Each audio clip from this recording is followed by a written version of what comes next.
पुराने वक्तों में अक्सर रात में जब बिजली चली जाती थी तो सब बच्चे भागे भागे अपने दादाजी के पास चले जाते थे। फिर दादाजी उन बच्चों को अपने वक्त की कहानियां सुनाते थे, ऐसी कहानियां जो हकीकत पर मबनी होती थी। दादाजी के कमरे में मुकम्मल अंधेरा होता था, फिर एक लालटेन जलाकर इस कमरे में रख दिया जाता था जो उस पूरे कमरे में धीमी रोशनी कर देता था, और जब तक बिजली नहीं आती थी तब तक इस कमरे में दादाजी अपनी कहानियां सुनाते रहते थे। सुनते सुनते अक्सर ऐसा भी महसूस होता था जैसे खिड़की से कोई हाथ आ रहा है जो हमें खींचकर इस खिड़की से बाहर ले जाने वाला है। फिर सब बच्चे डर के मारे दादाजी के करीब हो जाते थे। आज का वाकया भी कुछ ऐसा ही है।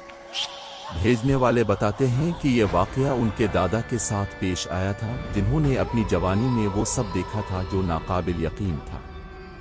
ये वाकया बहुत ही दिलचस्प और डरा देने वाला है। अगर आज आप अकेले ये एपिसोड देख रहे हैं तो अपने कमरे की लाइट ऑन रखिएगा और अपनी खिड़की को भी अच्छी तरह चेक कर लीजिएगा। ऐसा ना हो कि वाकया सुनते दौरान आपको कोई देखने लगे। तमाम सुनने और देखने वालों को अस्सलाम अलैकुम।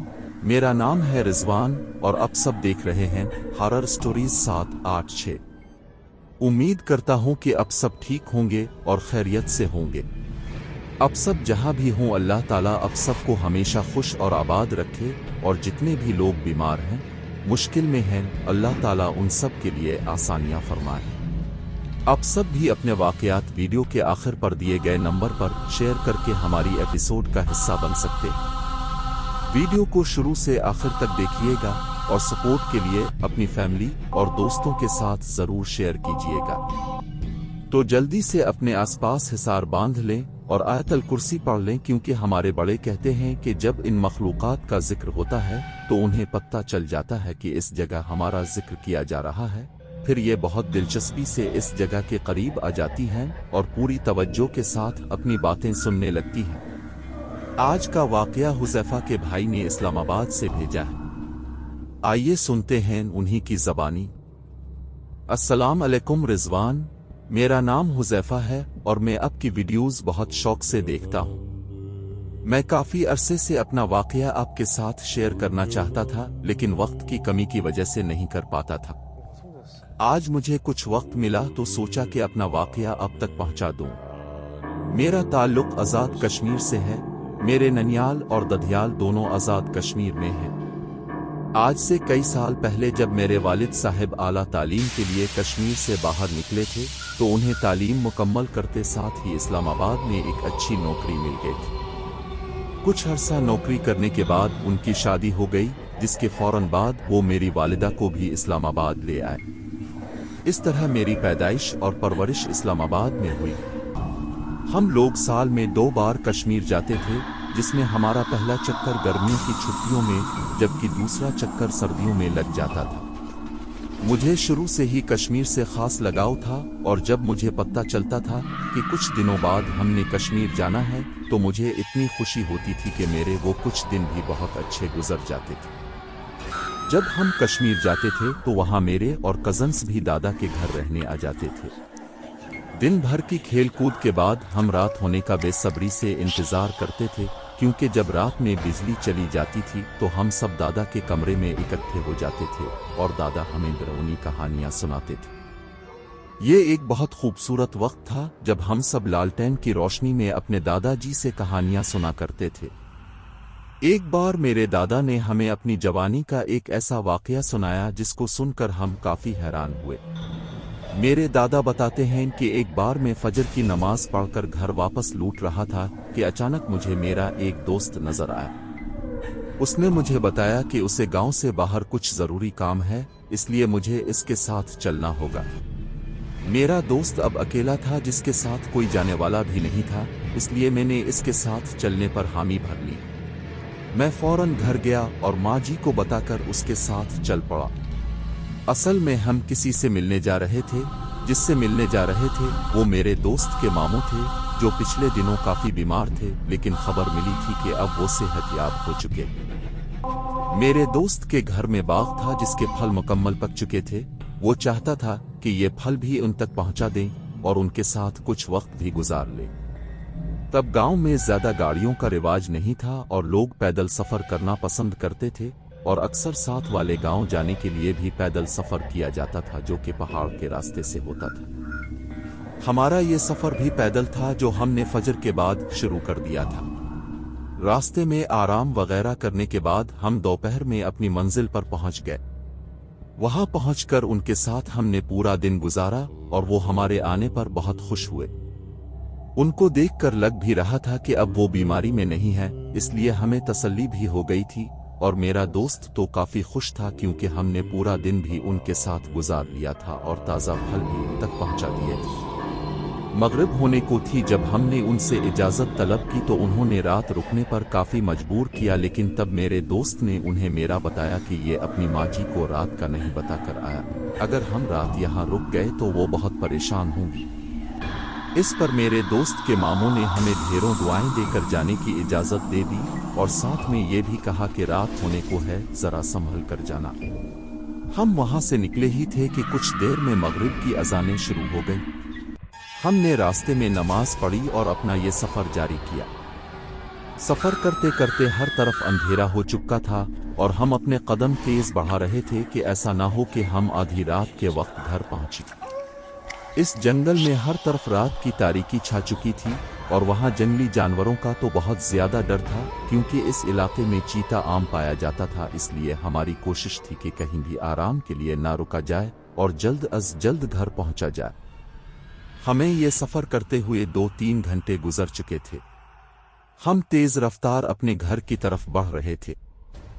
हम एक पहाड़ की चोटी पर थे और वहां से नीचे उतरने ही वाले थे कि हमारी नज़र इस पहाड़ की दरमियानी जगह पर पड़ी जहां एक बड़ा शामियाना लगा था। जब हमने गौर किया तो इस शामियाने के ठीक बाहर कुछ लोग भी खड़े थे। हमने आहिस्ता आहिस्ता पहाड़ी से नीचे उतरना शुरू किया और शामियाने के करीब जाने लगे। जब हम कुछ करीब पहुंच गए तो हमें औरतों और बच्चों की आवाज़ें सुनाई देने लगीं और साथ में मज़ेदार खानों की खुशबू भी आने लगी थी, जैसे बड़े पैमाने पर खाना तैयार किया जा रहा है। ये मंजर देखकर मालूम होता था जैसे यहाँ शादी का फंक्शन चल रहा है, लेकिन हम दोनों हैरान इस बात पर थे कि इस जगह पर शामियाना लगाने की क्या ज़रूरत थी। ये शादी आबादी के बीच भी की जा सकती थी क्योंकि ये जगह इंतहाई वीरान थी जो आबादी से बहुत दूर थी। यहाँ तक आना घंटों का सफर था और जंगली जानवरों का खतरा भी अलग था। खैर हम आगे बढ़े और इस शामियाने के करीब आ गए। हम दोनों वहां से गुजरकर पहाड़ से नीचे उतर रहे थे कि बाहर खड़े लोगों में से एक शख्स ने हमें हाथ से इशारा किया।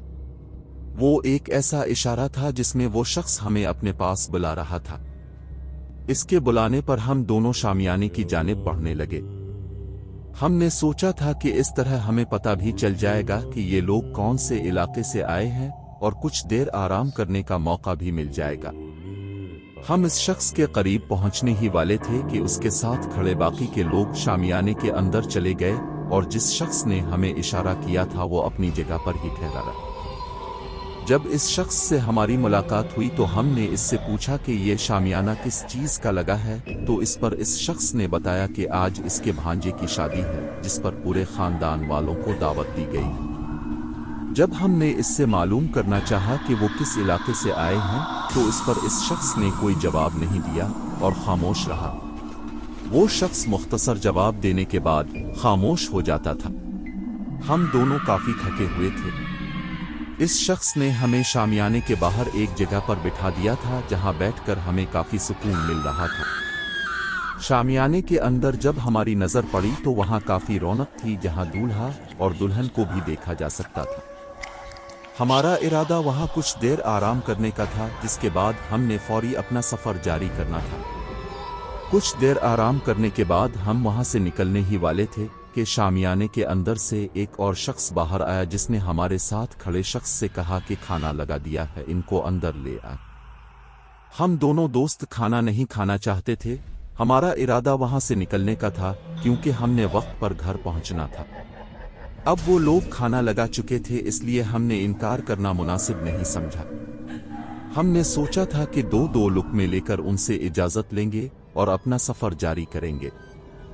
हम जैसे ही शामियाने के अंदर दाखिल हुए तो ये देखकर हैरान रह गए कि वहां मौजूद सब लोगों की शक्लें एक जैसी हैं। इस शादी की तकरीब में जितने भी लोग मौजूद थे इन सब के चेहरे एक जैसे थे, जिसमें औरतें, बच्चे, मर्द और उनके बुजुर्ग भी शामिल थे। वो सब लोग एक खुशी का मौका मना रहे थे, लेकिन हैरान कर देने वाली बात ये थी कि उन सब के चेहरों पर संजीदगी थी।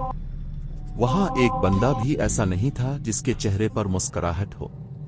वहां मौजूद दुल्हन और दूल्हा भी काफी संजीदगी से बैठे थे। हमारे दिलों में खौफ पैदा कर देने वाली एक बात यह भी थी कि वहां जितने भी लोग थे उन सब के कान आम इंसानों से 2 गुना बड़े थे। जो शख्स हमें शुरुआत में मिला था इसके कान भी काफी बड़े थे, लेकिन हमें लगा था कि हो सकता है कि ये पैदाइशी हो। लेकिन जब हम शामियाने में दाखिल हुए थे तो वहां के मनाजिर ने हमें खौफ में डाल दिया था। हम समझ चुके थे कि यहाँ कोई गड़बड़ है, लेकिन हमारा दिमाग ऐसे था जैसे सुन हो चुका हो। हमें कुछ भी समझ नहीं आ रहा था कि अब आगे क्या किया जाए। जब खाना हमारे सामने लाया गया तो वो खाना ऐसा नहीं था जो हम खा सकते, क्योंकि खाने में जो गोश्त हमारे सामने रखा गया था इस पर खाल भी मौजूद थी, जबकि गोश्त काफी कच्चा मालूम होता था, जिसको देखकर हमारा दिल खराब हो रहा था। इस शादी पर आए मेहमान इस गोश्त को ऐसे खा रहे थे जैसे सदियों बाद उन्हें खाना मिला हो। कुछ ही देर गुजरने के बाद वहां मौजूद तमाम लोग दूल्हा दुल्हन को छोड़कर हमें देखने लगे थे। वो सब लोग हमें काफी हैरत से देख रहे थे। ये एक ऐसा मंजर था जो दिल दहला देने वाला था। इन सब लोगों की आंखें बहुत मोटी थीं और उनके ऐसे देखने पर हम खौफ में मुब्तला हो रहे थे। इसी दौरान मेरे दोस्त ने मेरा हाथ मजबूती से थामा और भागने का इशारा किया। इस वक्त हमें जो सूरतें याद थीं हमने बुलंद आवाज में पढ़ना शुरू कर दी थीं और वहां से निकल आए थे। जब अगली पहाड़ी पर पहुंचकर हमने पीछे देखा तो वहां कोई भी मौजूद नहीं था। वो जगह ऐसी थी जैसे वहां कभी कुछ था ही नहीं। वो शामियाना, वो लोग और रोशनियां सब कुछ गायब हो चुका था, क्योंकि वो सब जिन्नात में से थे। वहां पहुंचकर हमने कुछ देर सांस लिया और फिर आहिस्ता आहिस्ता हमारे होश बहाल हुए। इसके बाद थोड़ा सफर बाकी था जो हम तय करके रात 1 बजे के करीब घर वापस पहुंच गए थे, लेकिन वो सफर हमारी जिंदगी का सबसे खौफनाक सफर था। जब मैं घर पहुंचा तो सामने माँ जी बैठी तस्बीह पढ़ रही थीं। उन्होंने जैसे ही मुझे देखा तो फौरन गिले से लगा लिया। जब माँ जी ने मेरे सर पर हाथ फेरा तो मैं शदीद बुखार में जल रहा था। उन्होंने मुझे मेरे बिस्तर पर लुटाया और मेरे लिए गर्म यखनी बनाकर ले आए, जिसको पीते ही मेरे जिस्म की ताकत बहाल हो गई। फिर उन्हें मैंने सारा माजरा सुनाया कि मैं अपने दोस्त के साथ इसके मामू को पूछने गया था और वापसी पर हमारे साथ ये सब हुआ, लेकिन अल्लाह का शुक्र है कि हमें कोई नुकसान नहीं पहुंचा। फिर माँ जी ने मुझे बताया कि जब मगरिब हुई तो उन्हें मेरी फिक्र होने लगी थी कि मैं कब वापस लौटूंगा। वो इशा की नमाज पढ़ने के बाद मेरा इंतजार करती रहीं और इसी दौरान उनकी आंख लग गई। कुछ देर नींद करने के बाद अचानक उन्हें घबराहट महसूस हुई, जिसकी वजह से वो फौरन नींद से जाग गईं। जब वो नींद से जागीं तो उन्हें ऐसा महसूस हो रहा था जैसे मैं किसी मुश्किल में हूं। फिर उन्होंने वुजू किया और नवाफिल पढ़ने के बाद तस्बीह पढ़ने में मसरूफ हो गईं, और जब मैं घर पहुंचा तब भी वो तस्बीह ही पढ़ रही थी।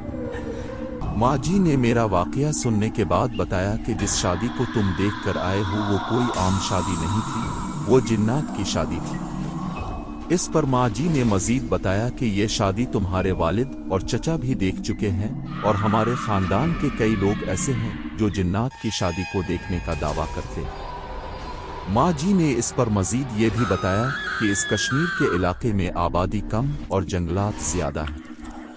इन खामोश जंगलात में जिन्नात बहुत शौक से रहते हैं। उस वक्त हमारे घर से कुछ ही दूरी पर एक खाली प्लाट हुआ करता था। इसके बारे में माँ जी ने बताया कि वहाँ से जो मगरिब के बाद गुजरता था, इससे तरह तरह के खानों की खुशबू आती थी जैसे कोई ताज़ा खाने तैयार कर रहा है। और इस जगह के आसपास कोई घर और होटल भी मौजूद नहीं था, लेकिन इलाके के लोग इस बात का दावा करते थे कि वहाँ अक्सर रात की तारीकी में खानों की देगें तैयार हो रही होती हैं, जैसे वहाँ कोई खानों की देगें तैयार कर रहा हो। ये बात इस वक्त पूरे गांव में मशहूर हो गई थी। پھر سب نے مل کر ایک صاحب علم سے رجوع کیا جس پر اس نے اس جگہ کا اچھی طرح جائزہ لینے کے بعد بتایا کہ یہاں جنات کا بسیرا ہے۔ اس کا کہنا تھا کہ اس جگہ پر جنات کے گھرانے آباد ہیں۔ پھر اس صاحب علم نے علاقے کے لوگوں کو اس بات سے آگاہ کیا تھا کہ یہ جنات کی جگہ ہے، جب تک آپ اس جگہ پر کچرا وغیرہ نہیں پھینکیں گے یا ان کو تنگ نہیں کریں گے تب تک یہ آپ کو کوئی نقصان نہیں پہنچائیں گے۔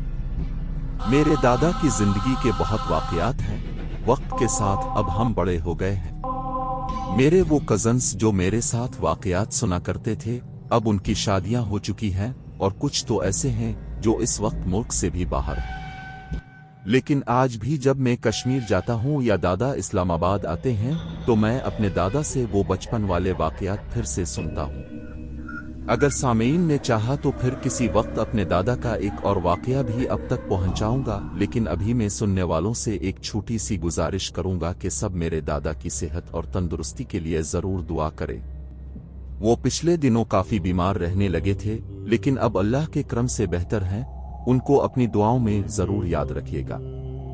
میں حذیفہ کا دل سے شکریہ ادا کروں گا جنہوں نے اپنا قیمتی وقت نکال کر اپنا واقعہ ہم تک پہنچایا۔ آج کا واقعہ صرف ڈراونا ہی نہیں تھا، اس واقعہ سے ہمیں یہ بھی سبق ملتا ہے کہ ماں کی دعا میں اللہ تعالیٰ نے کتنی طاقت رکھی ہے۔ اللہ تعالیٰ سب کی ماؤں کو ہمیشہ ہمیشہ سلامت رکھے، اور جن کی مائیں اس دنیا سے رخصت ہو چکی ہیں اللہ تعالیٰ ان کو جنت الفردوس میں جگہ دے۔ اگر آپ کو میری یہ ایپیسوڈ پسند آئی ہو اور اگر آپ چاہتے ہیں کہ ایسی مزید الف ایپیسوڈز آتی رہیں تو اس ویڈیو کو لائک اور شیئر کرنا بہت بہت ضروری ہے۔ اگر آپ میرے چینل پر نئے ہیں یا ابھی تک سبسکرائب نہیں کیا تو جلدی سے سبسکرائب کر لیں اور بیل آئیکن پر کلک کر کے آل کا نوٹیفیکیشن آن کر لیں۔ اس سے ہوگا یہ کہ میری آنے والی ویڈیوز کا نوٹیفیکیشن آپ کو وقت پر مل جائے گا اور میری ہر ویڈیو اب سب تک آسانی سے پہنچ پائے گی۔ آپ سب نیچے دیے گئے نمبر پر اپنی سٹوری شیئر کر سکتے ہیں اور کمنٹ سیکشن میں اپنی قیمتی رائے کا اظہار بھی کر سکتے ہیں۔ اسی کے ساتھ میں اجازت چاہوں گا، جلد ہی نئی ایپیسوڈ کے ساتھ حاضر ہوں گا۔ آپ سب اپنا بہت خیال رکھیے گا، تب تک کے لیے اللہ حافظ۔